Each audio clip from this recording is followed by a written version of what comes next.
আমাদের প্রার্থী জুন মালিয়া, আমাদের দীর্ঘদিনের সিনিয়র লিডার ডক্টর মানস ভূঁইয়া এবং ইন্দ্রনীল সেন। অখিলগিরি আমার সাথে ছিল, কাঁথিতে আমাদের রোড শো চলছিল।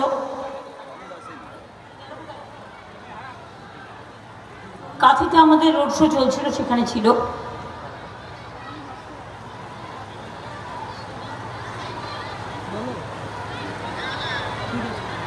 পীযূষকান্তি পান্ডা মনে আসেনি নাকি? ও হ্যাঁ, কন্টায় ছিল। কিন্তু আমাদের এখানে যিনি চেয়ারম্যান বিধায়ক এগরা তরুণ কুমার মাইতি, তরুণ ভাই এখানে আছেন।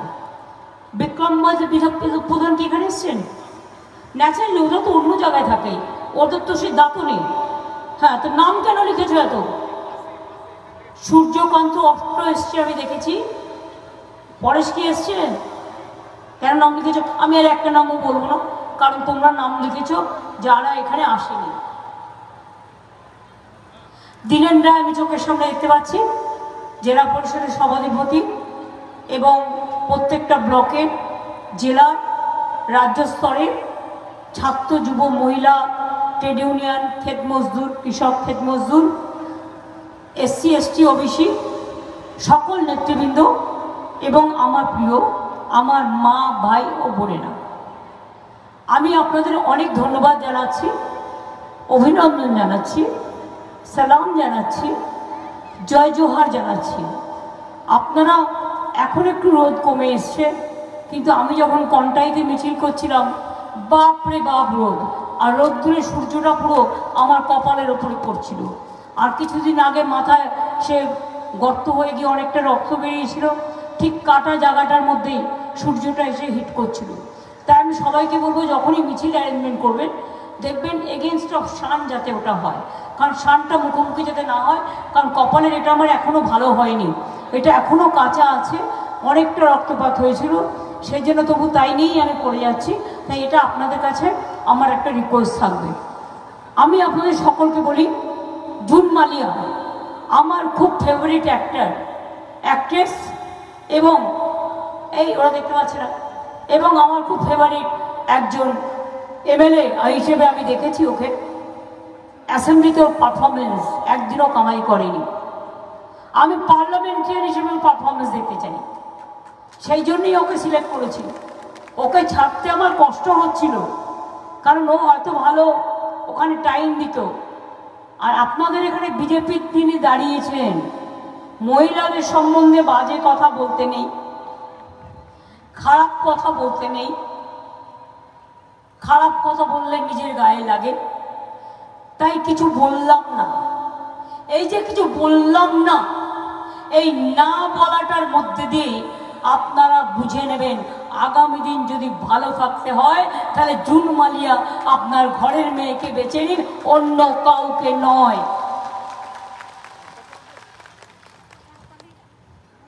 আজকেও আমি শুনেছি আমার কোনো একজন অফিসারকে, আমি জানতে পেরেছি অন্য জায়গা থেকে, আপনারা তো জানেন ইলেকশন সময় কেউ কাউকে ডিনারে, লাঞ্চে কোনো পলিটিক্যাল পার্টির লোককে, নেতা, ক্যান্ডিডেটকে ডাকতে পারে না। এসব নানা রকম ঘটনা ঘটিয়ে থ্রেট করছে, তোমাকে আমি চেঞ্জ করে দেবো, তুমি বিজেপি করো বলে যাকে ইচ্ছে চেঞ্জ করবে। বিজেপি করো বলে কমপ্লেন করলেই ওসি চেঞ্জ, কমপ্লেন করলেই এসপি চেঞ্জ। আরে এক মাস ইলেকশন তো এক মাস নয়, 15 দিন, তারপর কি করবে? তারপর তুমি কি করবে? হামাগুড়ি খাবে? জিজ্ঞেস করুন, হামাগুড়ি খাবে না দোলনায় চড়ে দে দোল দে দোল, দোল লাগাও দোল লাগাও, এইটুকু এই গান গাইবে? আমি বেশি কথা আপনাদের কাছে বলবো না, দু একটা কথা। আপনারা এনআরসি চান? আপনারা এনআরসি চান? মোদির জেলখানায় থাকতে চান? তাহলে বিজেপিকে ভোট দেবেন না। আপনারা কে চান?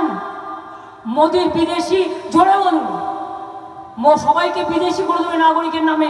আপনারা কে চান? আরে ভাই, গলাটা জোরে বলতে কি আছে, আমি এত জিতে যাচ্ছি।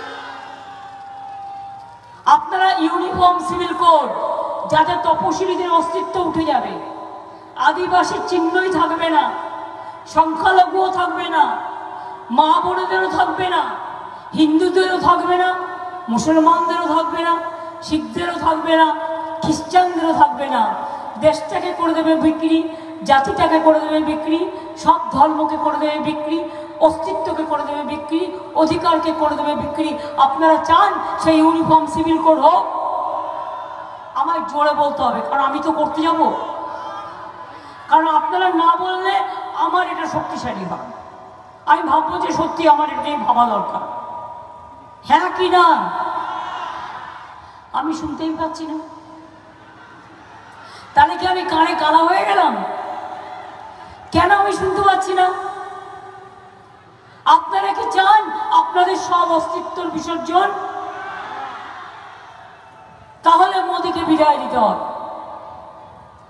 আমি আপনাদের কথা দিচ্ছি, মোদিকে বিদায় দিয়ে আমরা যদি ইন্ডিয়া জোটের গভর্নমেন্ট করতে পারি, এনআরসি বাতিল করব, ক্যাব বাতিল করব, ইউনিফর্ম সিভিল কোড বাতিল করব। কিন্তু বাংলায় তৃণমূল ছাড়া অন্য কাউকে ভোটটি দয়া করে দেবেন না। ইন্ডিয়া জোট আমি দিল্লিতে করি, কিন্তু বাংলায় এখানকার সিপিএম আর কংগ্রেস, আপনারা দেখেছেন কংগ্রেসের নেতারাও আসেনি ওদের মিটিং করার জন্য। তার কারণ এরা পুরোপুরি বিজেপির দালাল।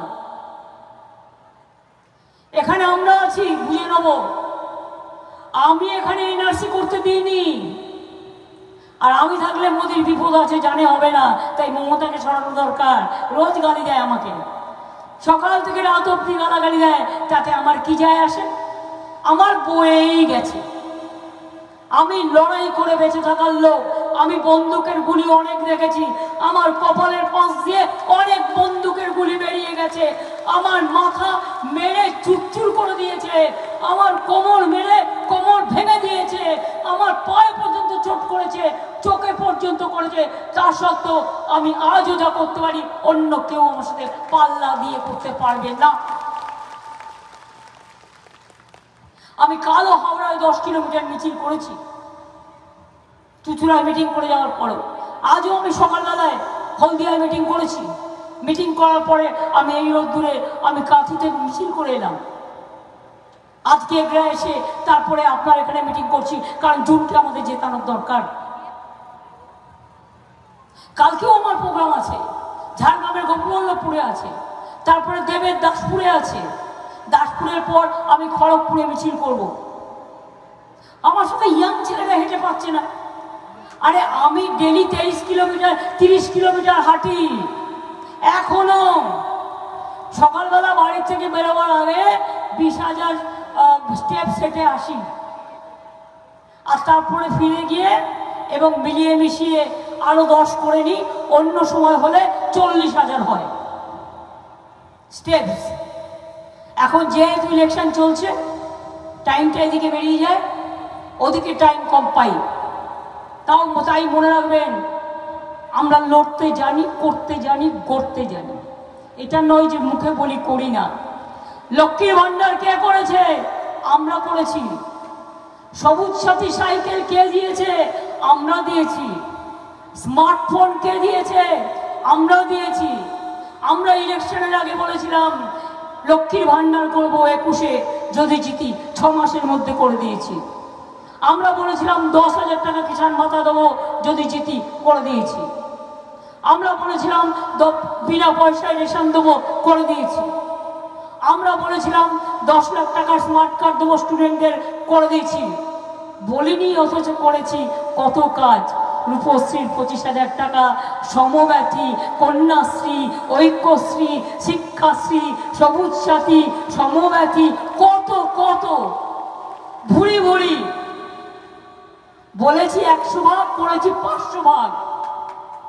এই জন্যই বলি যে আমাদের ভোটটা দেবেন, বলবার অধিকার আছে বলে। আর আগের বার তো আপনাদের এখানে বিজেপি এমপি ছিল, কিছু করেছে? করেছে কিছু? আমাদের এমপি তো ছিল না। আপনাদের ধন্যবাদ, অনেক অভিনন্দন, কৃতজ্ঞতা দোয়া যে আপনারা আমাদের এবারে বিধানসভায় আপনারা আমাদের তপনকে জিতিয়েছেন। আমি শুধু বলবো, মানুষের হয়ে কাজ করে পড়ে থাকতে হবে।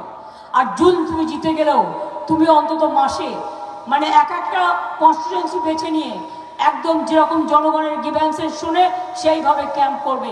এমএলএদেরও আজকে করতে হবে। আমি শিখিয়ে দিয়েছি দুয়ারে সরকার, তোমরা দুয়ারে ক্যাম্প করবে, জনপ্রতিনিধিরাও করবে। মানুষের কিছু বলার থাকলে এসে বলবে। আমি যেমন সমুদ্র সাথী বলেছিলাম 5,000 টাকা করে 10,000 টাকা দেবো, কেউ অ্যাপ্লিকেশনই করেনি। মাত্র 20,000 লোকের মতো লোক অ্যাপ্লিকেশন করেছে। টাকাটা দেবো কোত্থেকে? টাকাটা তো আমি দেবই। মে জুন 2 মাসের জন্য 10,000 টাকা বলেছি। মৎস্যজীবী যারা বা সমুদ্রে লিন পিরিয়ডে কাজ করতে পারে না, দেবই। নামটা লেখাচ্ছে না। আচ্ছা, এখন না লেখালে ইলেকশনের পরে নামটা লিখিয়ে দেবেন।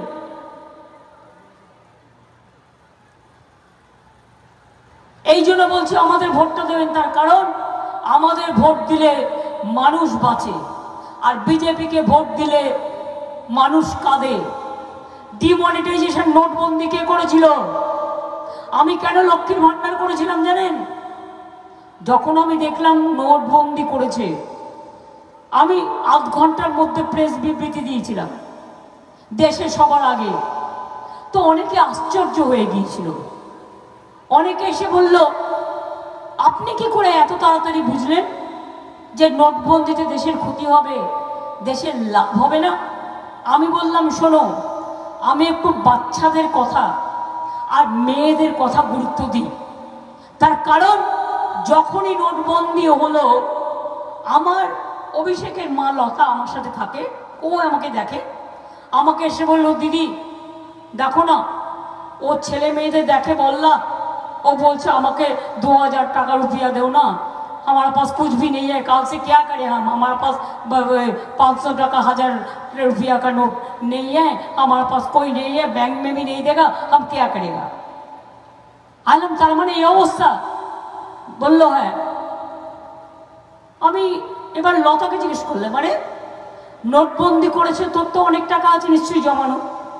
বলল, কোথায় আর জমানো, লক্ষ্মীর ভান্ডার যেটুকু লুকিয়ে ছুড়িয়ে জমিয়ে রেখেছিলাম সেটাও তো কেড়ে নিয়েছে। তখন থেকে আমি ভাবলাম লক্ষ্মীর ভান্ডার মেয়েদের আমি কেড়ে নিতে দেব না। লক্ষ্মীর ভান্ডারটা মুখে বলি আমরা লক্ষ্মীর ভান্ডার।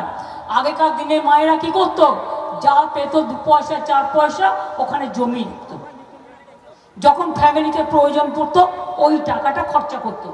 আপনারা কি বিশ্বাস করবেন, আমার নিজের একটা লক্ষ্মীর ভান্ডার আছে? আপনারা বিশ্বাস করবেন? আমার নিজের একটা লক্ষ্মীর ভান্ডার আছে। তাতে আমি 2 টাকা 5 টাকা 10 টাকা যা যা আমার ব্যাগে খুচরো থাকে ওটার মধ্যে ফেলে দিই। কেন ফেলি? যখন প্রয়োজন পড়বে ওই টাকাটা আমার কাজে লাগবে। আর আজ শুনলে আপনারা খুশি হবেন, লক্ষ্মীর ভান্ডার যখন আমি প্রথম করেছিলাম তখন ঠিক করেছিলাম 60 বছর পর্যন্ত দেবো। আর আমাকে বলেছিল অনেকে পরিবারের একজন করে পাবে। আমি বললাম, না রে, সেটা হয় না। পরিবারে এখন সংসার হলো ভাগাভাগি হয়ে গেছে। একটা পরিবারে 5টা বউ হতে পারে, একজন পাবে, 4 জন পাবে না, এটা হতে পারে না। তারপরে 60 বছরটা ভাবলাম, আরে 60 বছর তো জীবনে শুরু হয়, আমি আজকে 60 বছরে যদি বন্ধ করে দিই তাহলে ওদের লাভটা কি হবে? আবার সেই বিধবা ভাতার জন্য লাইন দেবে, কেন্দ্রীয় সরকার দেবে কি দেবে না, কোনো দরকার নেই। তাই বললাম লক্ষ্মীর ভান্ডারটা যতদিন বাঁচবে ততদিন পাবে, যতদিন বাঁচবে ততদিন পাবে, যতদিন বাঁচবে ততদিন পাবে। তাহলে আমরা যেটা বলি কথা রাখি, এটা বিশ্বাস করেছেন তো? এবার আমি বলি সরকারি কর্মচারীদের, আপনাদের বলেছিলাম 1 মে থেকে 4% পে কমিশনের টাকাটা দেওয়া হবে। 1 মে মানে অ্যাকচুয়ালি টাকাটা আপনারা হাতে পাবেন 1 জুন, তাই তো? অঙ্কে তাই বলে। কিন্তু আমি তো আপনাদের দিদি হই, তাই আমি কি করলাম, আমি স্টেট আলোচনা করে আমরা এটাই ঠিক করলাম, এটা তো অলরেডি বাজেটে বলা আছে, আমরা 1 মে থেকে টাকাটা দেবো না, আমরা 1 এপ্রিল থেকে দেবো। তাহলে আপনি যখন 1 জুনে গিয়ে টাকাটা পাবেন তখন আপনি ওই এপ্রিলের মাইনের সাথে ওই যে টাকাটা বাড়তি সেটা আপনি পেয়ে যাবেন। অর্থাৎ 1 মেতে আপনি মাইনে পাবেন 4% দিয়ে বেশি, সেটা 1 মে থেকে পেতেন, এটা কাউন্ট হবে 1 এপ্রিল থেকে। কি খুশি কি খুশি না? খুশি কি খুশি না? কি স্বরূপ কত বাড়লো? এক মাসে তাহলে বেশি বাড়তি হলে কত হলো? অনেক বাড়লো। যাক, সবার মুখে হাসি থাকুক, আমি এটুকুই চাই, আর কিছু না। আমার ক্ষমতার মধ্যে থাকলে আমি করে দেবো, ক্ষমতার মধ্যে না থাকলে আমি কোথায় পাবো? আগে তো অনেক ট্যাক্স ছিল, এখন তো সব তুলে দিয়েছে। একটাই ট্যাক্স, জিএসটি ট্যাক্স, সব কেন্দ্র তুলে নিয়ে পালাচ্ছে। আর মাছের তেলে মাছ ভাজছে। আর ঘুম থেকে উঠুন, মোদির ছবি। ঘুমোতে যান, মোদির ছবি। ওয়াশরুমে যান, মোদির ছবি। স্নান করতে যান, মোদির ছবি। খেতে যান, মোদির ছবি। জল খেতে যান, মোদির ছবি। পিকুলিয়ার লোক ভাই এখানে। দেশের মাননীয় প্রধানমন্ত্রী, বুঝুন, চাল দিচ্ছি আমরা বিনা পয়সায়, 1 পয়সা দেয়নি। এই 2 বছর থেকে ওদের যে 12,000 কোটি টাকা আমরা পাই, 1 পয়সা দেয়নি। 30,000 কোটি টাকা আমায় দিতে হয়েছে শুধুমাত্র রেশনের চাল দেওয়ার জন্য। আর মিথ্যে কথা বলছে মোদি। আমি মোদি বাবু বলি না, আমি বলি গ্যারেন্টি, নো গ্যারেন্টি। উনি বলেন আমার গ্যারেন্টি, আমি বলি 420। আমি গ্যারেন্টি বলি না। যারা মিথ্যে কথা বলে তাদের আমি 420 বলবো না তো কি বলবো? কি 15 লাখ টাকা দিয়েছে? 15 লাখ টাকা করে দেবে বলেছিল, সবার অ্যাকাউন্টে ভোট তো নিল, এমপি তো হলো, আবার এমপি পাল্টেও গেল, এবার উল্টেও যাবে। 50,000 টাকা দিয়েছে। আরে কথা বলে না কেন ওই গ্রামের লোকগুলো? আপনাদের তো গলার খুব জোর, আপনাদের ছেলে মেয়েরা তো ভালো রেজাল্ট করে, তাহলে কথাটা কেন বলেন না জোরে? এবার আমাকে বলুন, রোজ টিভিতে দেখাচ্ছে, ইউটিউবে দেখাচ্ছে, রেডিও খুললে দেখাচ্ছে, সংবাদ মাধ্যমে অ্যাড দিচ্ছে, বিনা পয়সায় গ্যাস দিচ্ছি। বিনা পয়সায় গ্যাস পেয়েছেন কেউ? বিনা পয়সায় গ্যাস পেয়েছেন? আমি আসতে বলি, তাহলে আপনারা জোরে বলবেন, বিনা পয়সায় গ্যাস পেয়েছেন? তাহলে মোদি বাবুর ওটা কি হলো? No guarantee, 420। বরঞ্চ লোকে বলছে 1000 টাকার গ্যাসে ফুটছে বিনা পয়সার চাল, বাহবা গ্যারেন্টি লাল, বাহবা নন্দলাল। এবার বলছে বিনা পয়সায় বিদ্যুৎ দিচ্ছি। দিয়েছে? দিয়েছে মা বোনেরা, ভাই বোনেরা, বিনা পয়সায় বিদ্যুৎ পেয়েছেন আপনারা? তাহলে মোদি বাবু যে বলছে তার মানে মিথ্যে কথা, তাই তো? কথাটা মিথ্যে তো? সত্যি হলে আপনারা বলুন, আমার কোনো আপত্তি নেই। এটা তো পাবলিক মিটিং, যে কেউ তার ওপিনিয়ন দিতে পারে। দিচ্ছে না তো? ওটাও হচ্ছে গ্যারেন্টির 420। এরপরে যদি আপনারা বলেন, একটার পর একটা আমি বলে যাব, 2 কোটি ছেলে মেয়ের চাকরি দেবে। 5 বছরে কত হতো? 10 কোটি, আর 10 বছরে হতো 20 কোটি। একটা ছেলে মেয়ের চাকরি দিয়েছে? দেয়নি। উপরন্তু সবচেয়ে বেশি টিচার হয় মিদনাপুর থেকে। 26,000 টিচারদের চাকরি খেয়ে নিয়েছিল। মানুষ খেকো বাঘ শুনেছেন, চাকরি খেকো বাঘ শুনেছেন? চাকরি খেকো ভাজপা, চাকরি খেকো বাঘ। 10 লক্ষ চাকরি আমার রেডি হয়ে পড়ে আছে। কোর্টে গেলেই চাকরি দিলে একটা পিল করে দিচ্ছে, না স্যার ওটা ঠিক হয়নি, ক্যান্সেল করে দিই, ক্যান্সেল। আরে ছেলে মেয়েগুলো যাবে কোথায়? তুমি চাকরি দিচ্ছ না, রেলে চাকরি নেই, প্লেনে চাকরি নেই, সব প্রাইভেটাইজেশন। ইস্কোয় চাকরি নেই, চিত্তরঞ্জন লোকোমোটিভে চাকরি নেই, তোমার সরকারি চাকরি সব বন্ধ। তো আমি রাজ্য সরকার চাকরি দিতে গেলে তোমার আপত্তির কি আছে? কোথায় কোথায় সব বন্ধ করে দেওয়া।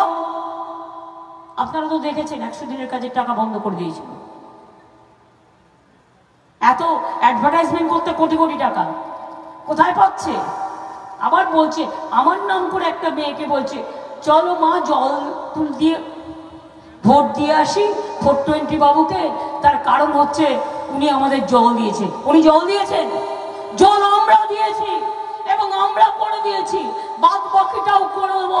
আগামী 1 বছরের মধ্যে সবার ঘরে ঘরে জল পৌঁছে যাবে। একটা মিথ্যেবাদী লোক, ভাওতাবাজ লোক, জুমলাবাজ লোক, কয়েকটা মাফিয়া, কয়েকটা গুন্ডা, আর কয়েকটা ভূতেরা, আর কয়েকটা লুটেরা, চোরগুলোকে নিয়ে ভাতপা ওয়াশিং মেশিন, ভাতপা চোরগুলোকে ভাতপা মেশিনে ঢুকিয়ে দিচ্ছে। আর দিলে ইনকাম ট্যাক্স হবে না, আর সিবিআই হবে না, আর ইডি হবে না। এই জন্যই চোরগুলো, যার কাছে অনেক টাকা আছে, সেগুলো ভয়ে ভয়ে বিজেপিতে যায়, সাধারণ মানুষরা যায় না। এটা মাথায় রাখবেন। তাই আপনাদের কাছে বলবো, এই সিটটা বিজেপিকে দেওয়া সত্ত্বেও, হ্যাঁ আমরা বিধানসভায় পেয়েছি। আপনারা বলুন, একটা স্কিমও তো আমরা এখানে বন্ধ করিনি, সব স্কিম চলছে রাজ্য সরকারের। যা রাজ্য সরকার করবে আপনারা সব পাবেন। তাহলে সব যদি আমরা দিই মানে আপনাদেরই জিনিস আপনারা নেন, তাহলে আপনারা দয়া করে ভোটটা আমাদের দেবেন না। আমি তো আর কিছু চাই না, শুধু ভোটের জন্য একবার করে আসি, বাদ বাকি সারা বছর ভূতের মতো খাটি। কোথায় একটা অ্যাক্সিডেন্ট হচ্ছে, আজও সকালে একটা অ্যাক্সিডেন্ট হয়েছে মিদনাপুরে, আমি ডেড বডি তুলে পাঠালাম নদিয়ায়। সেদিন মিদনাপুরের একটা বাস উল্টে গেল উড়িষ্যায়, সেখান থেকে আমি তাদের নিয়ে আসলাম। সব কাজ করি, ঝড় হোক, জল হোক, অ্যাক্সিডেন্ট হোক, সব কিছু করি। কিন্তু আপনাদের কাছে এসে আবদার করি যখন ইলেকশনটা আসে। তার কারণ, যদি আপনারা আমাদের না দেন, আমরা যদি না থাকি, তাহলে আপনাদের কাজগুলো হবে না, আপনাদের কাজগুলো বন্ধ হয়ে যাবে। সেই জন্য তো আবদারটা করি। তাহলে কি খেলা হবে মা বোনেরা? বাদিকে অনেকে বাড়ির সামনে দাঁড়িয়ে আছে, কথা বলছে না। খেলা হবে, খেলা হবে, খেলা হবে। হেলিপ্যাডে যারা দাঁড়িয়ে আছেন, খেলা হবে। মাথায় টুপি মাথায় দিয়ে যারা দাঁড়িয়ে আছেন, খেলা হবে। মা বোনেরা, খেলা হবে।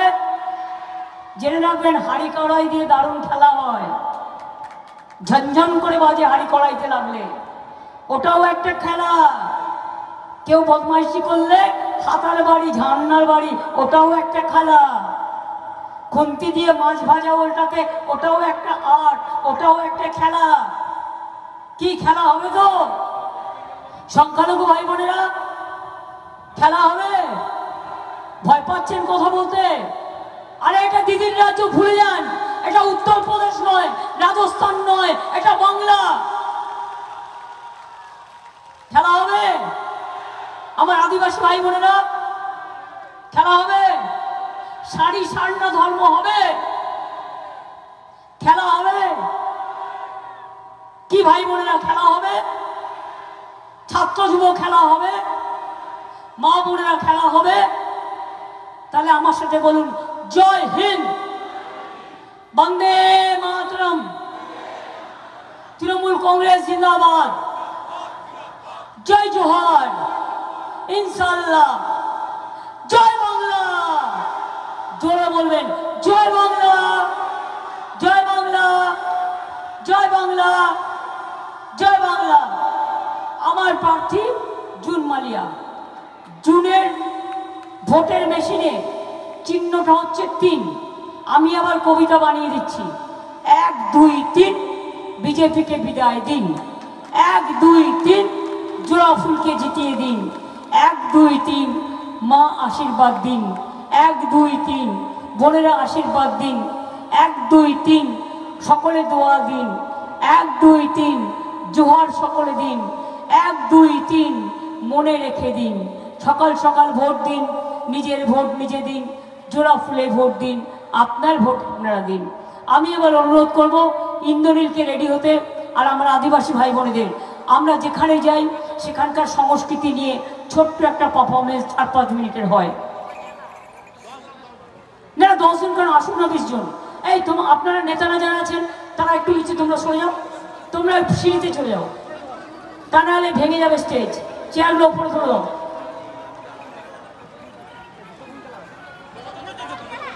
কি হবে তো? মনে থাকবে তো? ভুলবেন না তো?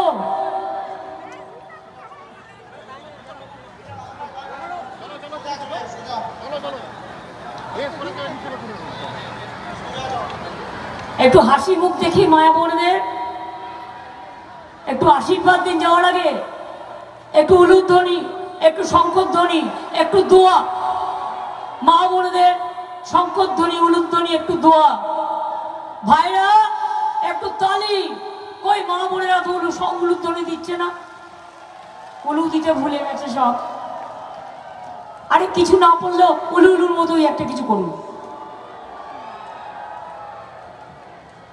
একটু উলুধ্বনি, একটু তালি, ছেলেদের তালি,